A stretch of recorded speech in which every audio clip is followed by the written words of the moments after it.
The year was 1856. In the quiet village of Smiljan, nestled within the rugged landscapes of the Austrian Empire, thunder rolled across the night sky, and lightning split the heavens, as if nature itself was heralding the arrival of a child destined to tame its power.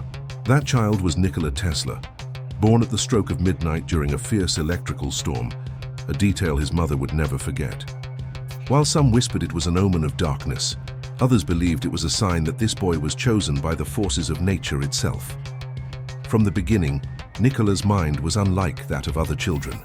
Where others saw chores and daily routines, young Tesla saw patterns, currents, and possibilities invisible to most. He had visions, strange, vivid flashes of images and inventions that would overwhelm him, sometimes to the point of illness. But what tormented him also became his gift, an ability to imagine entire machines in perfect detail, down to the smallest bolt, before a single piece was built. He was not born into wealth or privilege. His father, a stern Serbian Orthodox priest, hoped his son would follow him into the church. His mother, however, recognized Nikola's genius. Though uneducated herself, she had an inventive spirit, creating household tools to ease the burdens of life. From her, Nikola inherited both his imagination and his relentless drive to turn ideas into reality. As he grew older, Tesla's fascination with the invisible forces of the world only deepened. He studied engineering in Graz and Prague, where professors scoffed at his bold ideas of harnessing alternating current, AC, at a time when direct current, or DC, was seen as the only practical form of electricity. To his classmates, he was eccentric, often wandering alone, consumed by thoughts of machines that did not yet exist. To his teachers, he was brilliant but unmanageable, a man too consumed by visions to fit within the rigid framework of academia. Despite his brilliance, Tesla's journey was never smooth. Illness struck, finances crumbled, and opportunities slipped away. Yet each time he rose again, driven by an unshakable belief that his inventions would change the world. He carried within him not only an insatiable curiosity, but also a fragile soul, haunted by loneliness, obsessed with perfection, and often misunderstood. By the 1880s, Tesla's ambitions would carry him across the Atlantic to America, the land of invention, where fortunes were made and legends forged. He arrived in New York City with little more than a letter of introduction and 4 cents in his pocket. Yet within that penniless immigrant was the vision of a future electrified by alternating current, a dream that would ignite both admiration and enmity, making him one of the most brilliant yet tragic figures of the modern age. In the flickering glow of gas lamps, Tesla walked the crowded streets of Manhattan, dreaming of cities powered without coal, factories lit without fire, and homes illuminated by currents that flowed as effortlessly as the rivers. But the road ahead was not paved with triumphs alone. For every step he took toward changing the world, forces of greed and rivalry gathered in the shadows, eager to exploit his genius and erase his name. This is not simply the story of invention. It is the story of a man whose mind touched the edge of the divine, only to be betrayed by the very system that should have celebrated him. A story where brilliance collided with ambition and where genius was stolen by greed. And so the tale of Nikola Tesla begins, not with glory, but with a storm. When Nikola Tesla first stepped onto the bustling streets of New York City in 1884, he carried with him not wealth, not fame, but a fragile letter of introduction. The letter bore a name that could open doors: Thomas Edison, the most celebrated inventor in America. Tesla, with his sharp features, piercing eyes, and thick accent, must have seemed an odd figure among the grime and chaos of the industrial metropolis. But behind that awkward frame burned a mind capable of shaping the future. Tesla's chance came when he was hired to work under Edison himself. The Wizard of Menlo Park was already a household name, celebrated for bringing electric light to the world through his direct current, DC, systems. Yet Tesla immediately saw its flaws. DC could not travel long distances without losing power.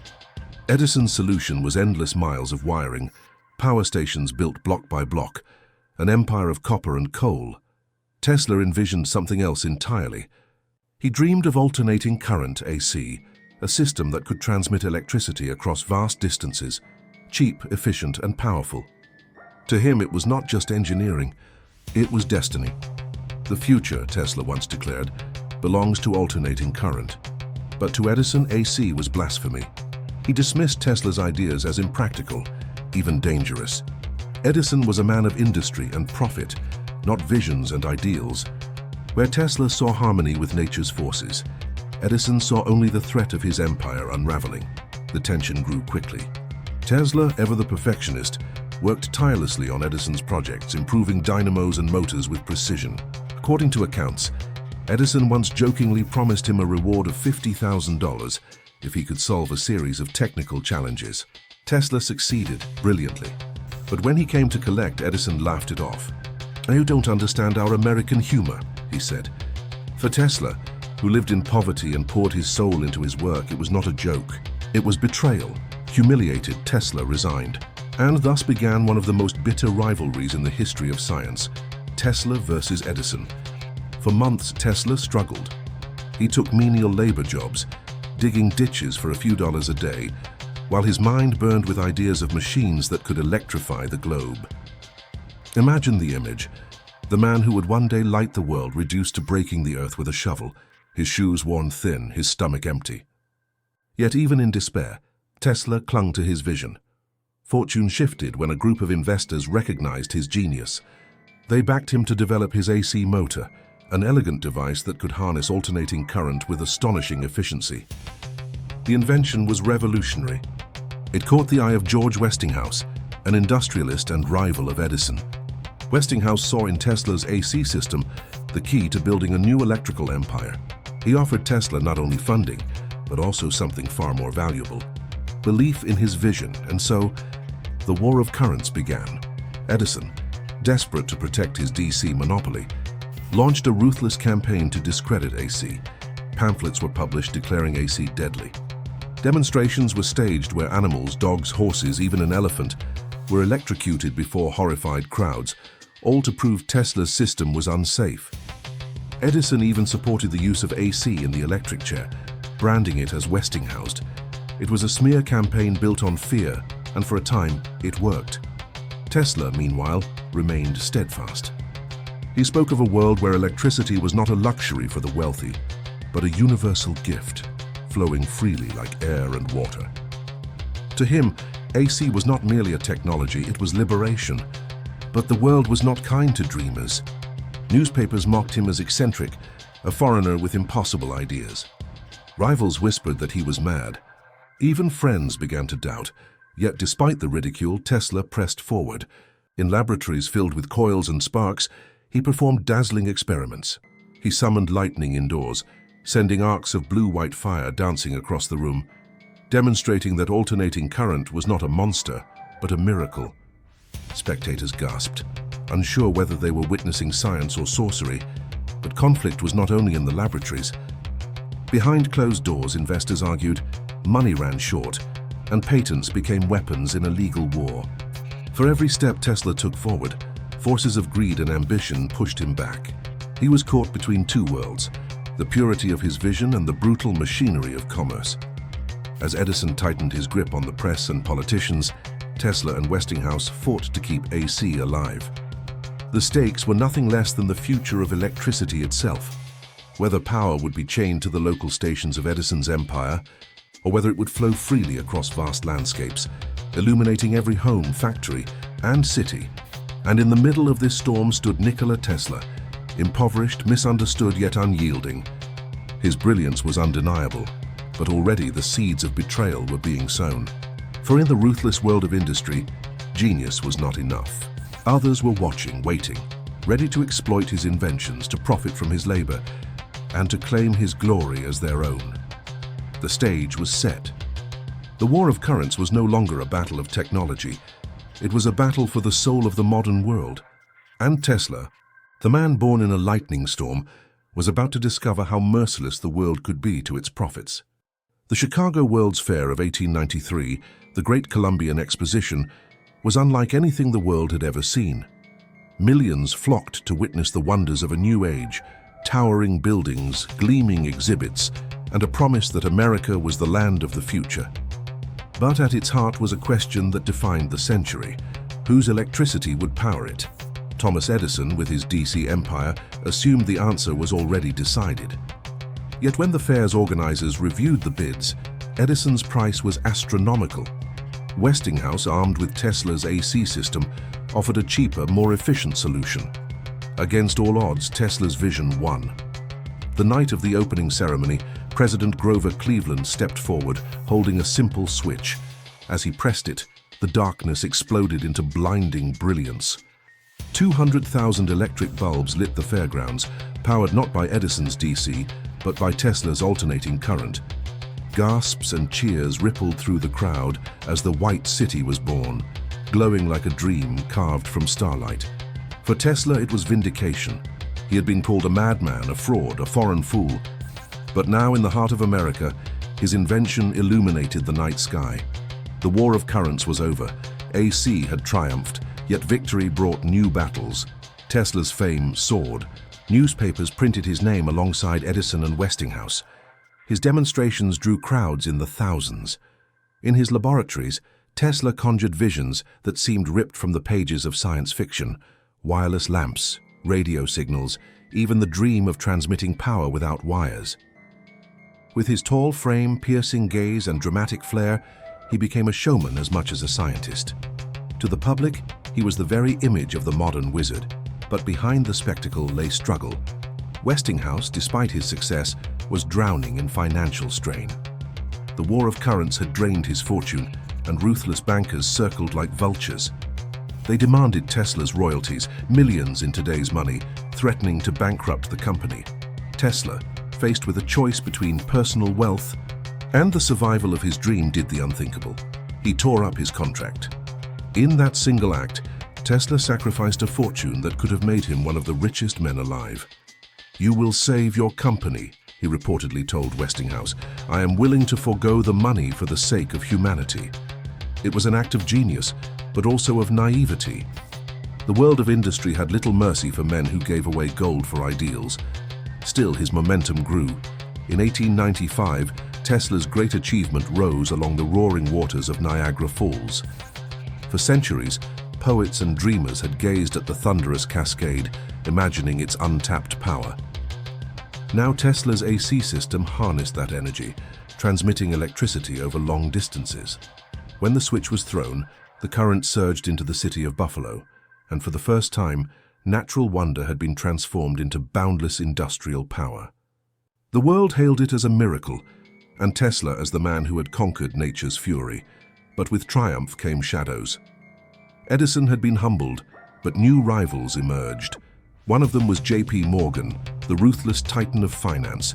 Morgan had little patience for dreamers. He valued profit, control, and monopoly. When Tesla unveiled his most daring idea yet, a world system of wireless energy, broadcasting power and communication across the globe, Morgan listened carefully. At first, Morgan agreed to fund Tesla's project. Out on Long Island, Tesla began constructing a colossal tower at Wardenclyffe, a spire of iron and ambition that pierced the sky. To Tesla, it was more than an invention. It was the future itself. A planet united by invisible threads of energy, where ships crossed the seas powered wirelessly, where villages lit up without wires, where communications spanned continents instantly. But as construction rose, Morgan asked a simple question. Where is the meter? Tesla did not understand. There will be no meter, he said proudly. The power will be free. Morgan's face hardened. For the banker, power without profit was no power at all. To fund a project that gave away electricity freely was unthinkable. Slowly the money dried up. Investors withdrew. The dream of Wardenclyffe began to crumble. Meanwhile, rivals stole his spotlight. Guglielmo Marconi, an Italian inventor, transmitted wireless signals across the Atlantic, using principles Tesla had already patented. Newspapers hailed Marconi as the father of radio, even as Tesla fumed in silence. He filed lawsuits, but the courts moved slowly, and the tide of public opinion shifted away from him. Once again, genius was being stolen, reshaped by greed.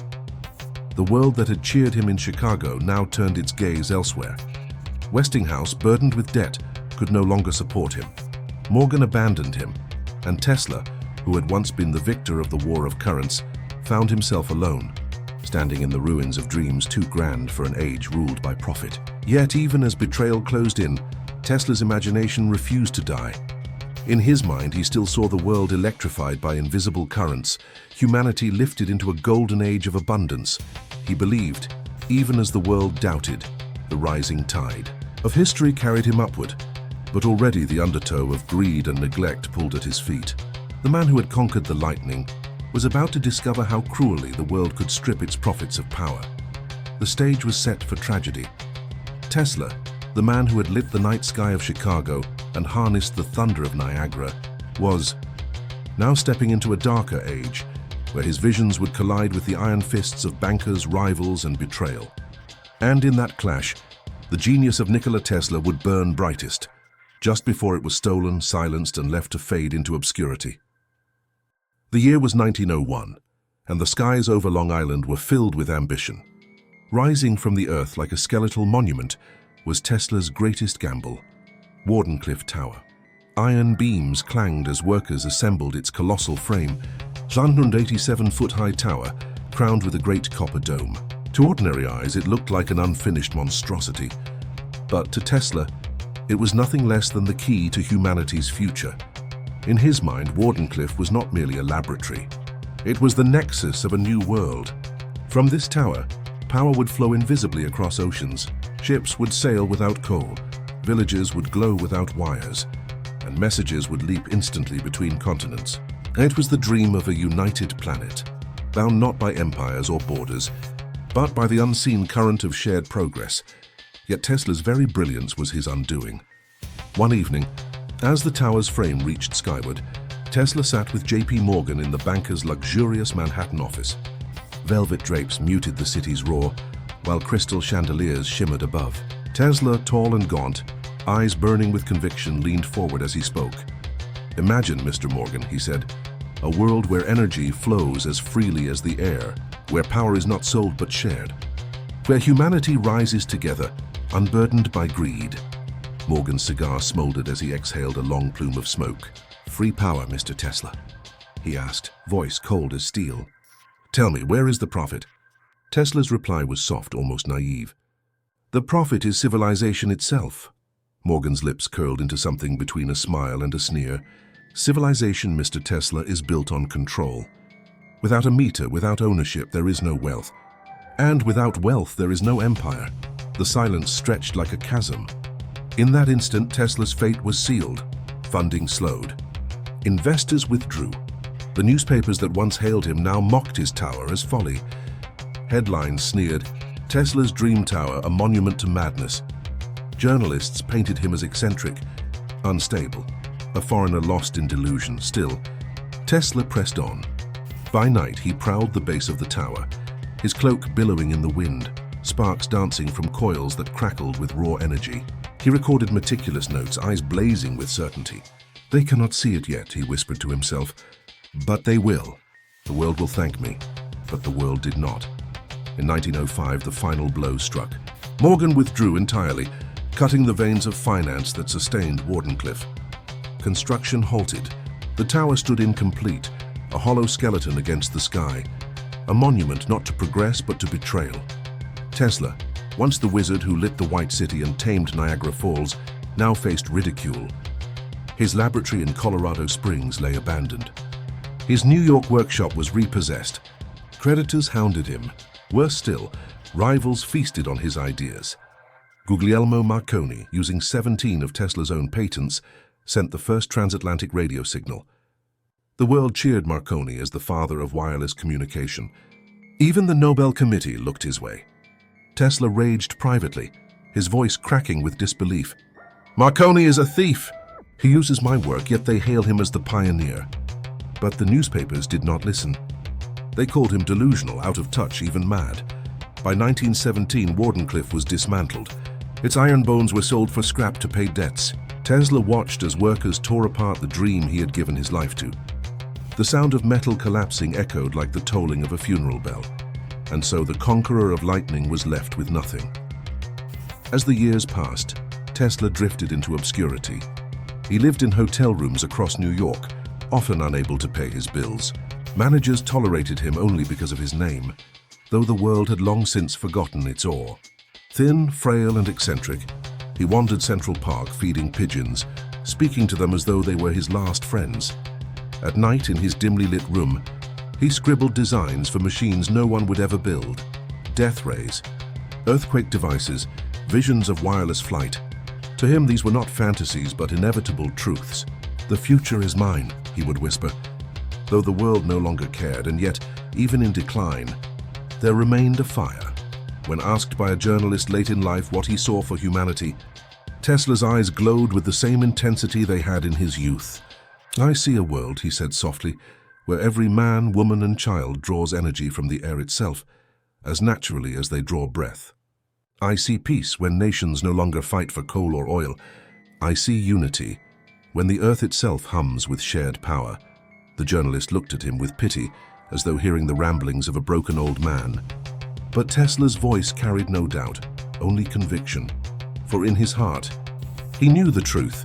He had been betrayed not by failure of vision, but by the smallness of men who could not imagine a future beyond profit.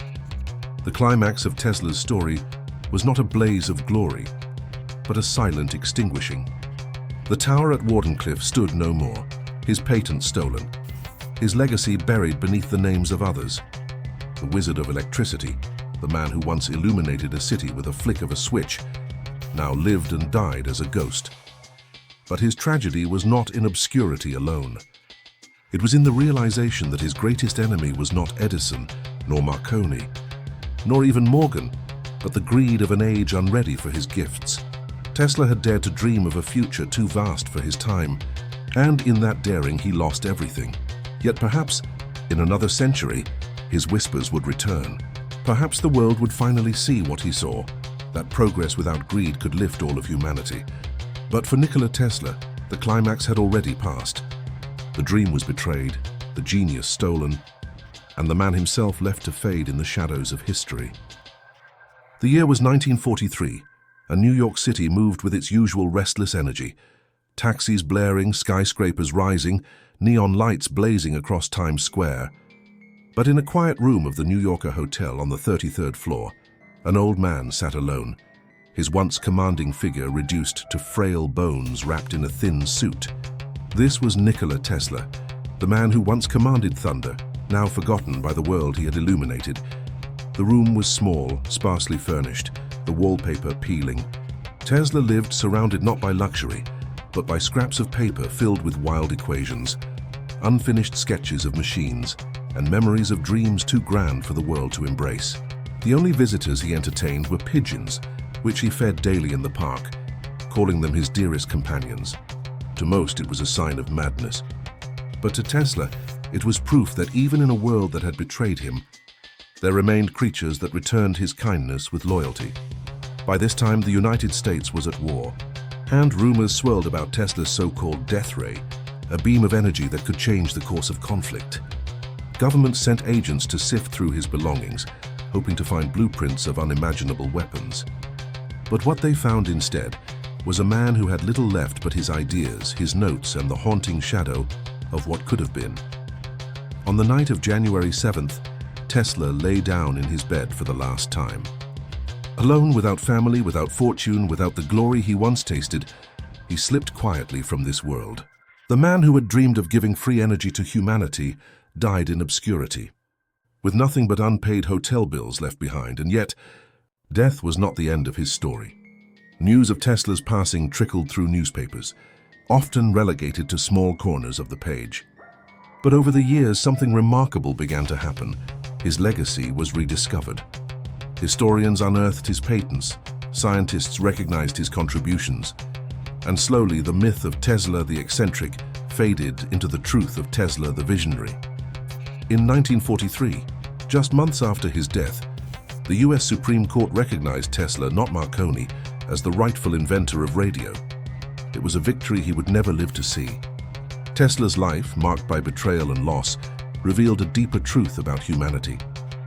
His genius was undeniable, but so too was his tragic flaw.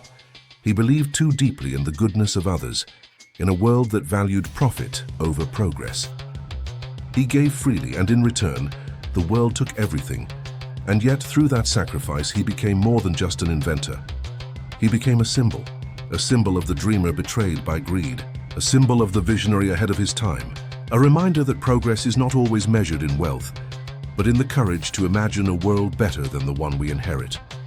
In the end, Tesla's story is both a warning and an inspiration, a warning of how society often crushes its greatest minds under the weight of greed, but also an inspiration that even forgotten in life truth has a way of rising. His ideas, wireless energy, renewable power, the unity of mankind through technology, live on today, closer than ever to reality. As the light of his life flickered out in that lonely New York hotel room, another light was kindled, the enduring fire of memory. History would not let him vanish, for Nikola Tesla may have died alone, betrayed and broken. But his genius, his vision, and his dream for humanity live on, reminding us all that sometimes the greatest victories are not in what we own, but in what we give. And so, the moral of Tesla's story is this: a mind driven by greed may win in the moment, but a mind driven by vision can echo through eternity.